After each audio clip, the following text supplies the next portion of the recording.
Gangnam Style. Gangnam Style. Hop, hop, hop, hop. Hop, Gangnam Style. Ce que vous entendez là, c'est le tube interplanétaire, je pense aussi sur Mars et Saturne, on en a parlé.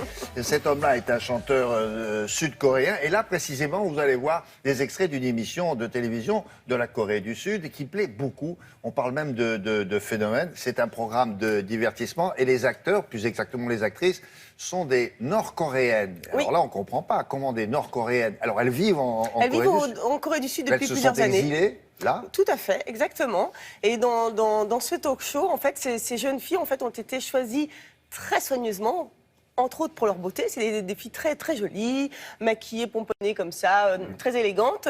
Et en fait, sur le plateau, elles sont face à des Sud-Coréens et on leur demande de raconter leur vie. Leur vie en Corée du Nord. En Corée du Nord, évidemment. C'est une vie, c'est assez simple, c'est frustre, si j'ose dire. Mais il y a un petit peu de tout, en fait. On passe vraiment des larmes au rire, parce qu'elles parlent de leur famille, elles parlent de leurs amis, elles vont chanter des chansons de Corée du Nord, elles vont préparer des c'est pas plats fait pour se moquer d'elles. Comment? Ce n'est pas fait pour se moquer d'elles. Pas du tout. Parce bien qu'ils au détestent contraire. la Corée du Nord. Oui, en fait, ils la connaissent mal, effectivement. Ils ont plutôt mauvaise réputation. Vous avez raison de le dire. Mais là, justement, c'est une émission qui va leur permettre, qui va leur donner une image positive. En tout cas, une image qui est très différente de ce qu'on voit habituellement. Il faut quand même rappeler que la Corée du Nord, c'est effectivement une dictature militaire. Eh bien là, on est sur quelque chose de complètement différent, c'est sûr. Et vous allez voir, non seulement c'est comment dire, c'est culturel, mais c'est humain aussi. C'est beaucoup plus humain, et ça permet aussi en fait de comprendre et de connaître la société nord-coréenne plus que ce qu'on connaît à la base. Regardez.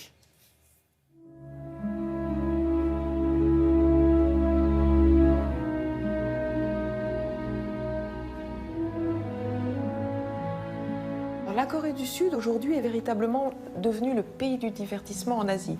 Alors, on connaît, bien sûr, la K-pop, on pense à Gangnam Style, Open Gangnam Style.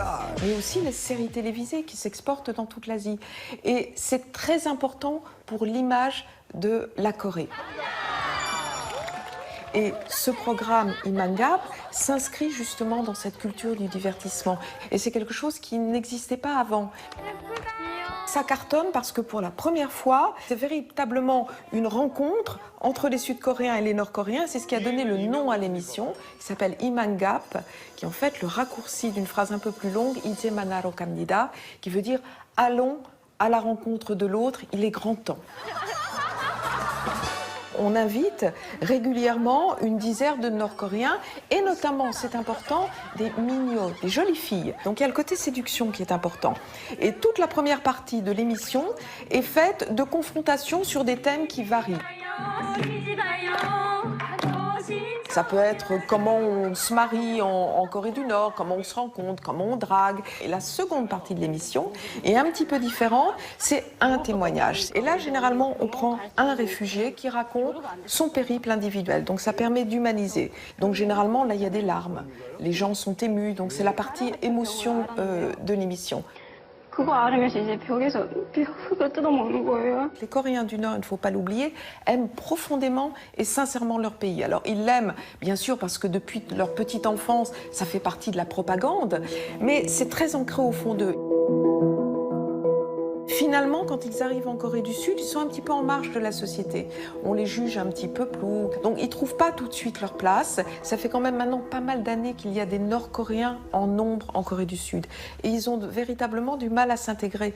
Et il est temps que les uns aillent vers les autres. Donc c'est un véritable échange entre les deux pays. C'est une sorte finalement de laboratoire d'une éventuelle réunification. Ça permet une intégration et ça va dans les deux sens. À mon sens, cette émission est véritablement ce qui manquait un petit peu comme pont entre les deux pays, même si on pourrait lui reprocher finalement de rendre drôle et amusant, de dédramatiser finalement une situation nord-coréenne qui est douloureuse, qui est lourde, mais en même temps, il n'y a que par le rire qu'on arrive à dédramatiser les choses. Le but du jeu, c'est quand même quoi? C'est de mieux connaître. En fait, ils se sont rendus compte finalement que les deux Corées avaient des points communs au niveau culturel, entre autres. Évidemment, c'est les mêmes. Et voilà, et en fait, c'est le régime qui change, c'est tout. Exactement. Et finalement, le but, c'est quoi? C'est la réunification des deux pays. Eh oui. Ce qui Ça. ne risque pas d'arriver tout de suite, mais pourquoi pas. C'est une autre affaire. On peut juste, pardon William, juste parler juste du bouquin de Juliette Mourinho, qui est une des rares spécialistes des deux Corées, donc qui a écrit La Corée du Nord en 100 questions. Ah oui, et ça, d'accord. c'est ultra intéressant. Écrit aussi avec Dorian Malovic, grand spécialiste de l'Asie. Voilà. Merci beaucoup, la météo maintenant.